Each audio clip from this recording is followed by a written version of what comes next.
Weeks after my husband retired, we were finally stepping into what we thought would be our golden season. We had dreamed of this moment for years, not because we had been waiting for a finish line, but because we wanted to savor every part of life. Our philosophy was simple. Don't wait for someday to live fully. We had already been traveling whenever we could, turning ordinary weekends into adventures and building family traditions that would last a lifetime. Retirement wasn't meant to start the life we hadn't lived. It was supposed to amplify it. We imagined long mornings with coffee on the porch, quiet evenings with books or music, weekends spent chasing sunsets on new beaches, and holidays packed with laughter and togetherness. We pictured spontaneous trips, family gatherings without stress, and the freedom to pursue hobbies we had set aside for decades. Everything seemed ready, and the horizon looked endless. But life doesn't always follow the plans you make, no matter how intentional you are. Just weeks into this new chapter, a routine medical visit turned into a shock we never saw coming. He had gone in for what we thought might be something minor, a scan to check for possible appendicitis, and walked out with a diagnosis that changed everything: a massive tumor on his left kidney, stage 3 kidney cancer. I remember the moment clearly. We were sitting in the hospital room, trying to process what the doctor had said, when the nurse, almost in passing, asked if we knew about the tumor. We didn't. That casual phrasing, the way it was said almost as if it were a minor detail, froze us in place. 1 second we were planning trips, talking about new hobbies, dreaming about retirement. The next, we were confronted with surgery, treatment plans, and terminology that felt foreign and frightening. The shock was overwhelming. I had always believed that living fully would somehow protect us from these sudden blows, but it didn't. Even a life built on adventure, presence, and intentionality couldn't guarantee more time. That realization hit harder than anything else. The very thing we thought we had secured with careful living, freedom, joy, a future full of memories, could be taken away in a heartbeat. And yet, amid the fear, there was also clarity. Time is fragile. Dreams are precious. Every moment you take for granted might be the one you'll wish you had cherished more deeply. Retirement, as we imagined it, wasn't a promise. It was a gift, and it could vanish at any moment. That moment in the hospital wasn't just a diagnosis. It was a stark reminder that life demands presence, attention, and gratitude, no matter how well you think you're prepared. The diagnosis hit us like a lightning strike. One moment we were celebrating retirement and imagining the freedom of endless weekends. The next, we were sitting across from doctors, hearing words that sounded foreign and frightening. Stage 3 kidney cancer. It wasn't something we were prepared for, and it certainly wasn't on any of our plans. The contrast between expectation and reality felt almost cruel. I remember the exact moment we learned the full scope. A nurse mentioned the tumor almost casually, as if it were a minor detail, and the world tilted on its axis. Suddenly, terms like surgery, treatment plans, and scan results became our new vocabulary, replacing dreams of travel and lazy mornings. We went from planning trips to navigating medical decisions, trying to absorb every word while our hearts raced with uncertainty. Even with years of practicing presence and intentional living, we were reminded that time is never guaranteed. We had thought that careful planning, mindfulness, and living fully would somehow protect us from life's worst surprises.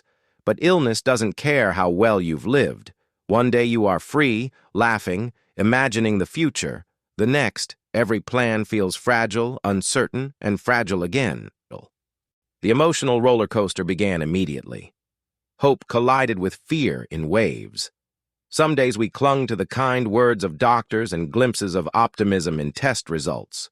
Other days, the waiting, delays in scans, appointments that felt endless, made every second feel heavy, suffocating almost. Life became a constant back and forth between imagining the best and fearing the worst. It's a strange kind of anxiety, one you can't prepare for. You try to focus on the present, but the future keeps creeping in, demanding attention.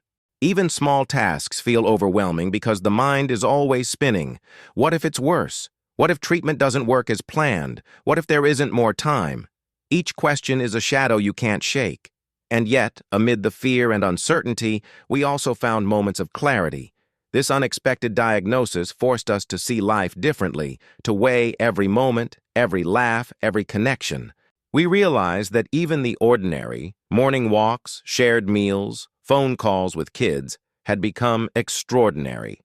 Time, we discovered, isn't something you can store or guarantee.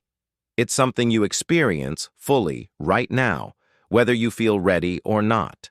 But even with that awareness, the fear lingered. The waiting, the uncertainty, the daily tug-of-war between hope and dread. It's a reality that reshapes every plan you've made, every expectation you've held.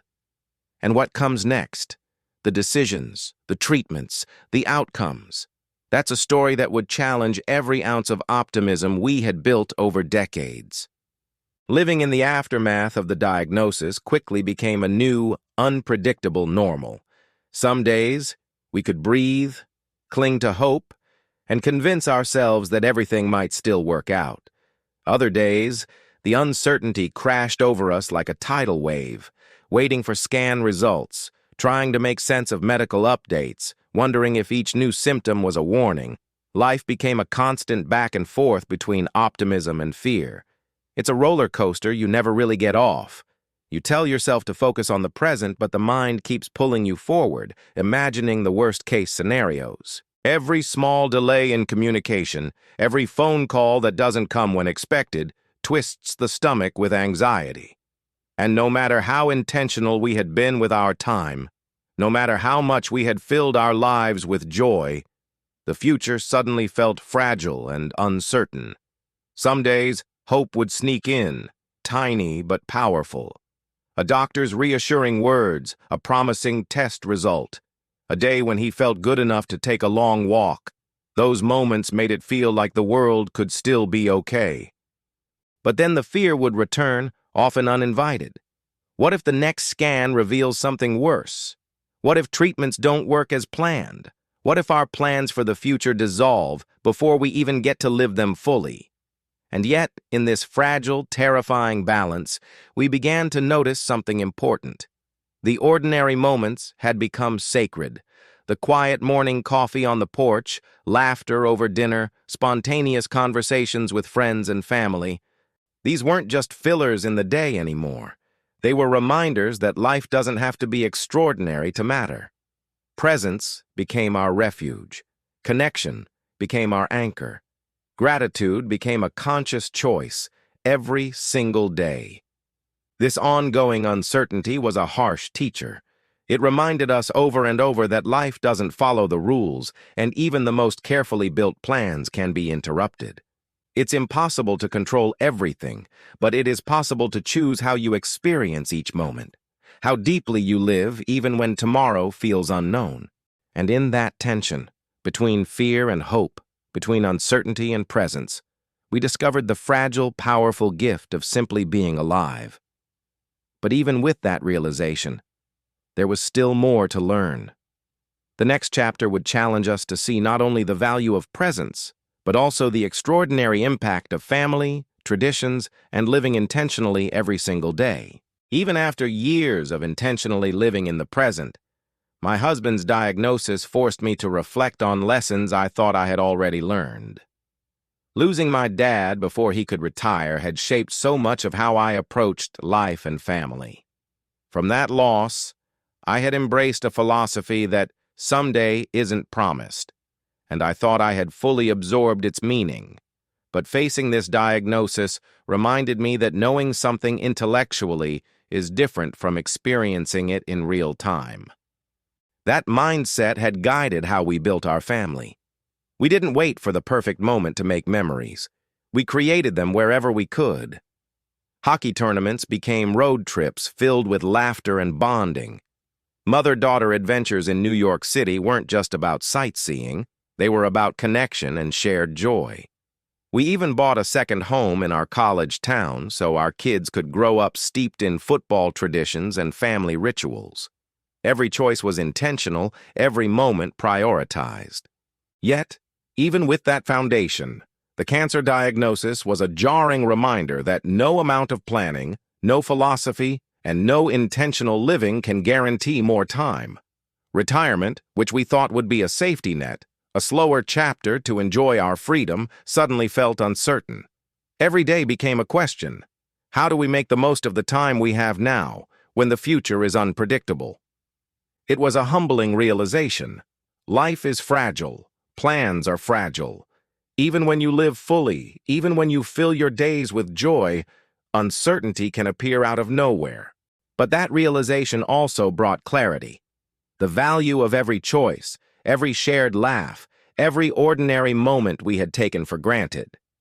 Living intentionally isn't just about adventure. It's about presence, about noticing what's in front of you, and making the small moments count as much as the big ones. And in that realization, we began to see that even fear can teach something meaningful. It sharpened our focus, intensified our appreciation for family, and reminded us why we had chosen to live fully in the first place. But the story didn't end with reflection alone. The next chapter would show how we turned awareness into action, doubling down on presence and the everyday joys that make life worth living. Even amid uncertainty, we clung to the life we had built, and our family traditions became an anchor. They weren't just fun activities. They were the threads that held us together when everything else felt shaky. Hockey tournaments, for example, weren't just about the games. They became epic road trips, where every meal, every conversation, every small detour became part of a story we would tell for years. Those trips weren't just memories. They were evidence that we could find joy even when the world felt unpredictable. Mother-daughter holiday adventures in New York City were another way we leaned into connection. Walking through the city, visiting museums, or just laughing over hot chocolate in a tiny cafe, these moments reminded us that presence is more important than perfection. It wasn't about crossing items off a bucket list. It was about truly being there for each other, noticing the little details that make a memory last. Even our second home in our college town took on a new significance. It wasn't just a property. It was a place where our children grew up steeped in traditions, from football games to simple backyard evenings filled with laughter. These experiences, intentional or spontaneous, became reminders that life isn't just about achieving milestones. It's about cherishing the everyday, ordinary moments that can suddenly feel extraordinary when time is fragile. And after the diagnosis, these traditions took on a deeper meaning. They were no longer just routines.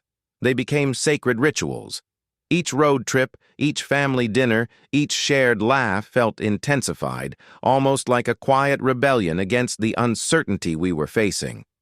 We realized that joy isn't something that waits for the right time. It's something you create now, in every small action, every choice, every shared moment. By holding tightly to these traditions, we discovered a new kind of resilience. Even when fear and doubt tried to creep in, we had a foundation to fall back on. It reminded us that living fully doesn't always mean grand adventures. Sometimes it's the repeated, intentional gestures of love and connection that leave the deepest mark. And while the future remained uncertain, these traditions became proof that life could still be beautiful, meaningful, and full of memories worth treasuring. After the diagnosis, we didn't just continue our lives. We changed the way we lived them. We doubled down on presence, not in a dramatic bucket list kind of way, but in fully embracing the ordinary moments that we had sometimes taken for granted. Morning walks became more than exercise. They were a chance to notice the world waking up, to talk without distractions, to simply be together. Floating in our pool wasn't just leisure. It became a quiet celebration of freedom and health. Every shared meal, every phone call with our kids, every laugh with friends felt elevated, precious in a way it hadn't before. We stopped postponing joy. If we could do something in the moment, we did it. If we couldn't, We planned something to look forward to without letting life slip away in waiting. Even simple things, a spontaneous drive, an unplanned dinner out, a quiet evening watching the sunset, became acts of gratitude, proof that we were still alive, still capable of experiencing happiness despite uncertainty. Retirement stopped feeling like a finish line. It wasn't about ticking off experiences from a list or chasing some idealized version of freedom. It was about connection, presence, and deep appreciation for the everyday. We started noticing things we might have overlooked before. The way sunlight hits the porch in the morning, the sound of laughter echoing through the house, the small gestures of love from friends and family.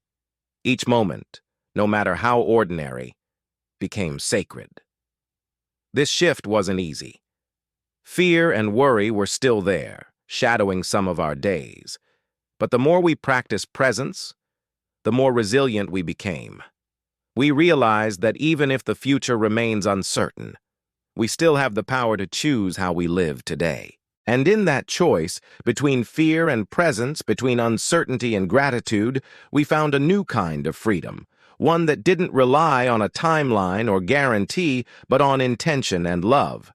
By focusing on the present, we transformed not only our days, but our perspective. Life felt fuller, richer, and more vibrant. Ordinary moments gained extraordinary meaning, and the relationships we cherished deepened in ways we hadn't imagined. And yet this journey was far from over. The next chapter would reveal the most important lesson of all: why time, however fragile, is the most valuable thing we have. What we learned through this unexpected journey is simple yet profound. Life is fragile, and time is never guaranteed. Even when you've lived intentionally, filled your days with joy, and cherished the people you love, the future can change in an instant. Retirement, plans, someday, none of it is promised. That reality could feel terrifying, but it also became empowering. It forced us to focus on what truly matters: presence, connection, gratitude, and love. Every laugh, every conversation, every quiet moment became more meaningful because we knew it could be gone tomorrow. It taught us that living fully isn't about grand gestures or exotic adventures. It's about seeing the extraordinary in the ordinary and making every moment count. We hope our story reminds you to stop postponing the life you want. Deepen your traditions. Make memories with the people you love and hold them close. Don't wait for the perfect moment. Create it now. Because even when you think you've made room for joy, life can change in an instant, and what matters most is how you choose to use the time you're given. So here's the question we hope you'll take with you. If today could be your only guaranteed moment, what would you do with it? The answer might just change how you live tomorrow.